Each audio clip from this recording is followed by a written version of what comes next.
जय Hind. Civil uprisings के बारे में हम बात कर रहे थे और सिविल अपराइजिंग्स को कंटिन्यू करते हुए आज हम 3 और अपराइजिंग्स के बारे में पढ़ेंगे। एक तो हमें बात करनी है कच्छ के रिबेलियन के बारे में, दूसरा बरेली के राइजिंग के बारे में और तीसरा पढ़ना है अपसर्जन हाथरस के बारे में। इन तीनों अपराइजिंग्स के बारे में आज अपन बात करेंगे, पढ़ेंगे। बहुत छोटा सा सेशन होगा, फटाफट से देख लेंगे। अच्छा, वीडियो को लाइक और शेयर कर दो और चैनल को सब्सक्राइब कर लो। देखो, सबसे पहले हम बात करेंगे कच्छ के रिबेलियन के बारे में। और जोग्राफिकली अगर बात की जाए तो आज का जो गुजरात है उस गुजरात के इस हिस्से को बुलाया जाता है कच्छ। ये जो हिस्सा है गुजरात का इसे बुलाया जाता है सौराष्ट्र। कच्छ और सौराष्ट्र के बीच में है गल्फ ऑफ कच्छ और सौराष्ट्र के नीचे है gulf of Khambhat. Geographical point of view से याद रखो, क्या पता कभी काम आ जाए। कच्छ के रिबेलियन की शुरुआत हुई 1816 में और 1832 तक चला ये रिबेलियन। बेसिकली कहानी क्या है, कच्छ में एक राजा हुआ करते थे, राजा रायदन थर्ड। और राजा रायदन थर्ड का एक बेहद पावरफुल एडमिनिस्ट्रेटर हुआ करता था, या ये कहें कि एक बेहद पावरफुल रेजेंट हुआ करता था जिसका नाम था फतेह मोहम्मद। जब राजा रायदन थर्ड पास्ड अवे तो सवाल उठा कि गद्दी पे कौन बैठेगा। और समस्या ये थी कि राजा रायदन थर्ड का कोई जायज बेटा था ही नहीं। इनका एक नाजायज बेटा था भारमल सेकंड, और भारमल सेकंड ने बोला कि गद्दी मुझे मिलनी चाहिए। लेकिन नाजायज बेटे को गद्दी बहुत आसानी से मिलती नहीं है, तो एक कॉन्फ्लिक्ट की शुरुआत हो गई। और इस भारमल सेकंड के अगेंस्ट में खड़ा हुआ राजा रायदन थर्ड के भाई का बेटा। और ये जो भाई का बेटा था इसने ब्रिटिशर्स के साथ में एक एग्रीमेंट साइन कर लिया कि आप मेरी मदद करो गद्दी पाने में। कॉन्फ्लिक्ट की शुरुआत हो गई है। एक तरफ है राजा रायदन थर्ड का इलेजिटिमेट सन, नाजायज बेटा, जिसका नाम है भारमल सेकंड। हालांकि इनका ओरिजिनल नाम था मान सिंह, लेकिन जब ये महाराजा बनेंगे तो खुद को नाम देंगे भारमल सेकंड। एक तरफ है भारमल सेकंड जो कि राजा रायदन थर्ड के नाजायज बेटे हैं, और दूसरी तरफ राजा रायदन थर्ड के भाई का बेटा है जिसने ब्रिटिशर्स के साथ में एक एग्रीमेंट साइन कर लिया है। अच्छा, कच्छ को एडमिनिस्टर करने के लिए एक बॉडी बनाई गई थी जिसका नाम था बयातनी जमात, और ये अपने आप में पावरफुल बॉडी हुआ करती थी। इस बयातनी जमात का कंट्रोल फतेह मोहम्मद के पास अवे होने के बाद हुसैन मियाँ और इब्राहिम मियाँ को मिला। गद्दी किसके, ये सवाल पूछा जा रहा है, और बयातनी जमात का कंट्रोल हुसैन मियाँ और इब्राहिम मियाँ के हाथ में है। एक तरफ है राजा रायदन थर्ड के भाई का बेटा और दूसरी तरफ है राजा रायदन थर्ड का नाजायज बेटा। हुसैन मियाँ और इब्राहिम मियाँ भारमल सेकंड को सपोर्ट करते हैं और महाराजा भारमल सेकंड को कच्छ की गद्दी पे बिठा देते हैं। और इससे अंग्रेज हो गए नाराज, और अंग्रेज मौका ढूंढ रहे थे कि कैसे भी महाराजा भारमल सेकंड को हटाया जाए, इस हुसैन मियाँ से, इब्राहिम मियाँ से बदला लिया जाए। और अंग्रेजों ने अटैक करने की शुरुआत कर दी। लड़ाई चली। लड़ाई के डिटेल्स में हम नहीं जा रहे हैं, लेकिन अल्टीमेटली महाराजा भारमल सेकंड ने ब्रिटिशर्स की सुप्रीमेसी को एक्सेप्ट कर लिया और बोला कि हाँ भाई, आप सुप्रीम हो। इन दोनों के बीच में एक ट्रीटी साइन हुई, ब्रिटिशर्स और महाराजा भारमल सेकंड के बीच में एक ट्रीटी साइन हुई 1816 में। और इस ट्रीटी के थ्रू 2-3 चीज़ें की गई। एक तो कच्छ की जो पावर्स थी वो तो थ्रोन के पास में ही रहने दी, मतलब वो तो महाराजा भारमल सेकंड के पास में ही रहने दी गई। लेकिन महाराजा भारमल सेकंड के कोर्ट में एक ब्रिटिश रेजिडेंट बिठा दिया गया जिसका नाम था कैप्टन मैक मुर्डो। 1816 में ट्रीटी साइन हुई है। ट्रीटी के थ्रू महाराजा भारमल सेकंड ने ब्रिटिश सुप्रीमेसी को एक्सेप्ट कर लिया है। जो पावर्स हैं वो तो महाराजा भारमल सेकंड के पास ही रहने दी गई हैं, लेकिन एक ब्रिटिश रेजिडेंट को बिठा दिया गया है। और ये जो ब्रिटिश रेजिडेंट है ये महाराजा भारमल सेकंड के कामकाज में हद से ज़्यादा इंटरफेयर करता था। दूसरी एक और समस्या थी, इस ट्रीटी के थ्रू एक तरीके से ब्रिटिशर्स ने महाराजा भारमल सेकंड को लीगल राजा मान लिया, उनकी लेजिटिमेसी को एक्सेप्ट कर लिया। नाजायज बेटा लेजिटिमेट मान लिया गया है। इसकी वजह से जो लोकल चीफ्स थे वो बहुत नाराज थे। जो कच्छ के लोकल चीफ्स थे और महाराजा था, उनके बीच में एक पावर स्ट्रगल की शुरुआत हो गई है। तो 2 चीज़ें साइमल्टेनियसली हो रही हैं महाराजा भारमल सेकंड के साथ में, कि एक तो जो लोकल चीफ्स हैं कच्छ के वो महाराजा भारमल सेकंड को चैलेंज कर रहे हैं, और दूसरा ये जो ब्रिटिश रेजिडेंट है ये हद से ज़्यादा महाराजा भारमल सेकंड के कामकाज में इंटरफेयर कर रहा है। भारमल सेकंड चारों तरफ से घिरे हुए हैं और परेशान हो गए। परेशान होकर इन्होंने बोला कि सबसे पहले तो इन ब्रिटिशर्स को बाहर निकाला जाए, लोकल चीफ्स को तो बाद में देखेंगे। और 1819 में राजा भारमल सेकंड ने अरब और अफ्रीकन ट्रूप्स को रेज करने की शुरुआत करी। अरब लोग और अफ्रीकन लोगों को लेके एक ट्रूप, एक आर्मी ऑर्गेनाइज करने की शुरुआत करी राजा भारमल सेकंड ने 1819 में इन ब्रिटिशर्स को कच्छ से बाहर निकालने के लिए। लेकिन ब्रिटिशर्स बेहद पावरफुल हुआ करते थे और ब्रिटिशर्स ने अल्टीमेटली राजा भारमल सेकंड को हराया और उसको थ्रोन से डिस्पोज कर दिया, हटा दिया। और भारमल सेकंड की जगह पे भारमल सेकंड के इन्फेंट बेटे को, जो कि 5 या 7 साल का था, उस बेटे को गद्दी पे बिठा दिया। इन्फेंट बेटे को गद्दी पे बिठाया गया है, मतलब दिखाने के लिए गद्दी जो है वो राजा भारमल सेकंड के इन्फेंट बेटे के पास में है, जिसका नाम हुआ करता था देशल जी। लेकिन एक्चुअल में कच्छ का एडमिनिस्ट्रेशन किसके पास में था? ब्रिटिश रेजिडेंट के पास में था। और इस ब्रिटिश रेजिडेंट को मदद करने के लिए बनाई गई एक रेजेंसी काउंसिल। एक्चुअली अपन ने अब तक क्या पढ़ा है कि 1816 में ब्रिटिशर्स और महाराजा भारमल सेकंड के बीच में ट्रीटी साइन हुई है।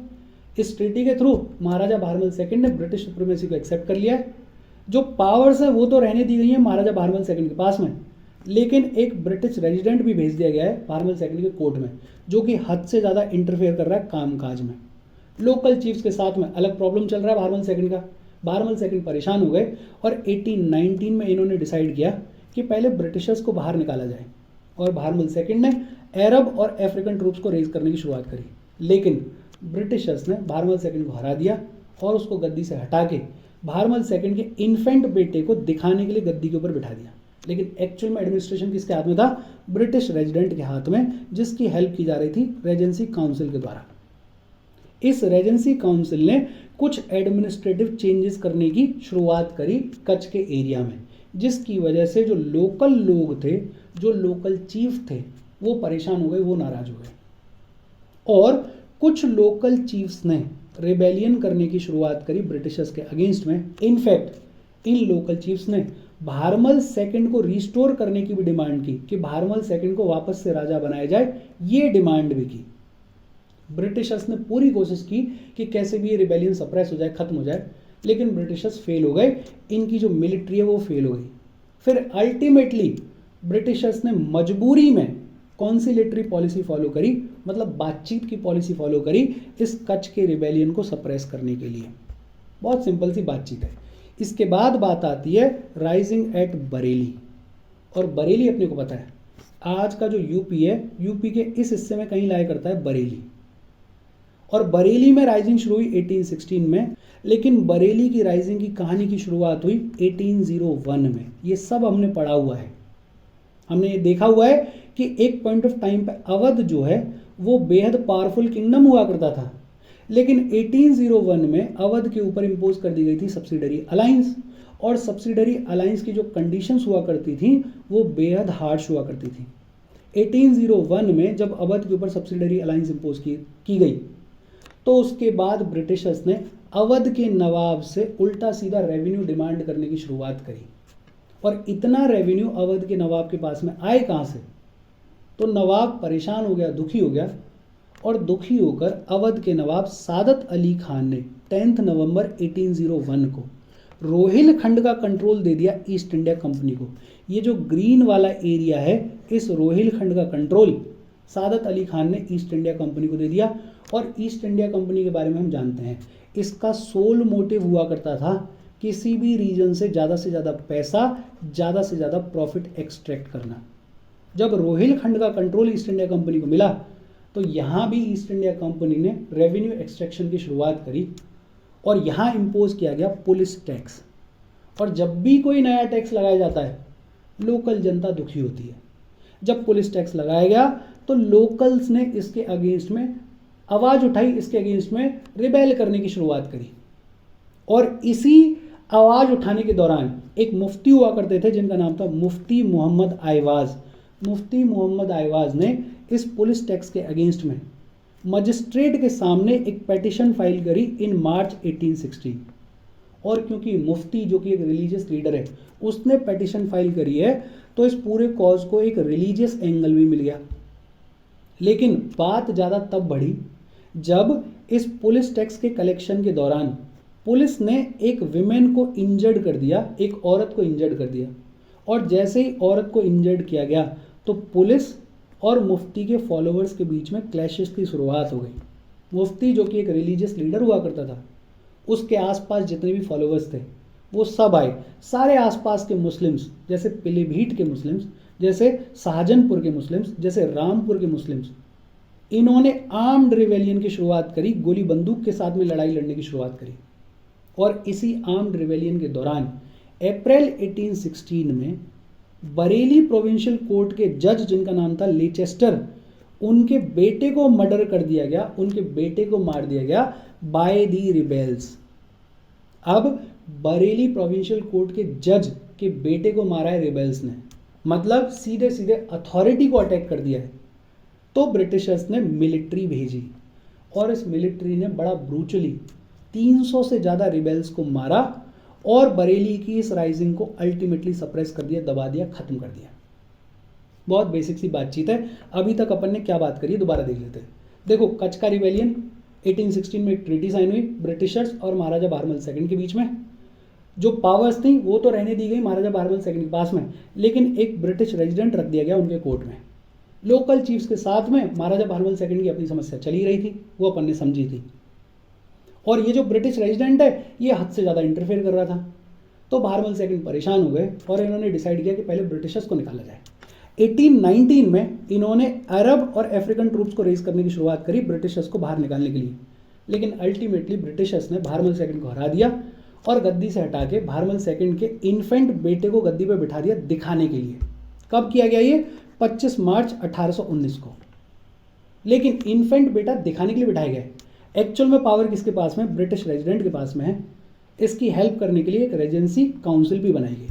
ये जो रेजेंसी काउंसिल है ये कुछ एडमिनिस्ट्रेटिव चेंजेस कर रही थी, जिससे लोकल लोग परेशान हुए। लोकल चीफ्स ने रिबेल करने की शुरुआत करी। इनफैक्ट इन्होंने बहरमल सेकंड को रिस्टोर करने की डिमांड की कि बहरमल सेकंड को वापस से राजा बनाया जाए। इसको सप्रेस करने की कोशिश की गई रिबेलियन को, लेकिन फेल हो गए ब्रिटिशर्स।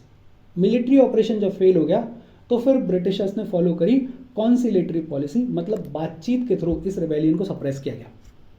फिर बरेली की राइजिंग के बारे में हमने बात करी, जब 1801 में अवध के ऊपर सब्सिडरी अलायंस इंपोज कर दी गई थी और ब्रिटिशर्स उल्टा सीधा रेवेन्यू डिमांड कर रहे थे अवध के नवाब से, तो सादत अली खान ने रोहिलखंड का कंट्रोल किसको दे दिया था? ईस्ट इंडिया कंपनी को। और यहाँ पे लगाया गया पुलिस टैक्स। इस पुलिस टैक्स के अगेंस्ट में विरोध हुआ। मुफ्ती मोहम्मद आयवाज ने एक पेटिशन फाइल की थी 1816 में इस पुलिस टैक्स के अगेंस्ट में। इसकी वजह से एक रिलीजियस एंगल भी मिल गया इस पूरे कॉज को। इमीडिएट कॉज क्या था जिसकी वजह से सिचुएशन बढ़ी कि इस पुलिस टैक्स के कलेक्शन के दौरान पुलिस वालों ने एक विमेन को इंजर्ड कर दिया था और क्लैशेस की शुरुआत हो गई पुलिस और मुफ्ती के फॉलोअर्स के बीच में। मुफ्ती के फॉलोअर्स जो हैं उन्होंने आर्म्ड रिवेलियन किया और इसी रिवेलियन के दौरान बरेली के प्रोविंशियल कोर्ट के जज के बेटे का मर्डर कर दिया गया। और इसके बाद ब्रिटिशर्स ने मिलिट्री को डिप्लॉय किया और इस मिलिट्री ने बड़ा ब्रूचली 300 से ज़्यादा रिबेल्स को मारा और इस रिबेलियन को, इस राइजिंग को अल्टीमेटली सप्रेस कर दिया गया।